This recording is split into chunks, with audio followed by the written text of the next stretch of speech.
نفس کی غفلت کی بہت ساری صورتیں، بہت ساری شکلیں ہمارے سامنے آتی ہیں، جیسا کہ برائیوں کی طرف جانا اور دوسروں کے اوپر ظلم و ستم کرنا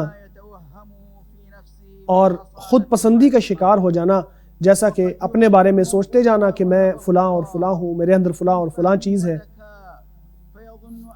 یا کچھ ایسی چیزوں سے تکبر کرنا کہ جو اللہ نے اس کو دی ہوتی ہیں، جیسے کسی کو اگر اچھی عقل ملی ہے یا ذہانت ملی ہے تو اس کے اوپر تکبر کرتا ہے، خود پسندی کا شکار ہو جاتا ہے، اور ان چیزوں کو لے کے وہ اللہ تبارک و تعالیٰ کی نافرمانی کی طرف جاتا ہے اور اللہ کا مقابلہ کرنا شروع کر دیتا ہے، تکبر کرنا شروع کر دیتا ہے، اللہ کے سامنے جھکنے سے گریز کرنے لگتا ہے، یہ سمجھتا ہے کہ یہ جو نعمتیں اس کو ملی ہیں وہ حقیقت میں ان نعمتوں کا حقدار تھا، جبکہ حقیقت میں وہ اللہ تبارک و تعالیٰ کی نعمتیں اس کے اوپر ہوتی ہیں، اس کا اس میں کوئی عمل دخل نہیں ہوتا۔ اس طرح وہ شخص اپنے بارے میں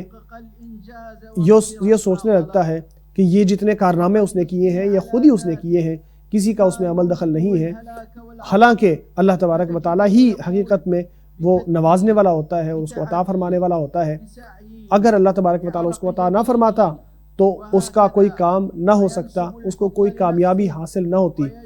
اس لیے کسی کو نعمت کو اپنی طرف منسوب نہیں کرنا چاہیے بلکہ اللہ تبارک و تعالیٰ کی طرف منسوب کرنا چاہیے، اور یہ جاننا چاہیے کہ اللہ تبارک و تعالیٰ کا فضل ہے، اللہ کا کرم ہے، اللہ کی طرف رجوع کرنا چاہیے کہ وہی ساری نعمتیں عطا فرمانے والا ہے۔ ہمیں نعمتوں کو دیکھ کر ان کی ناشکری سے بچنا چاہیے بلکہ اللہ تبارک و تعالیٰ کا شکر ادا کرنا چاہیے کہ وہی نعمتیں دینے والا ہے،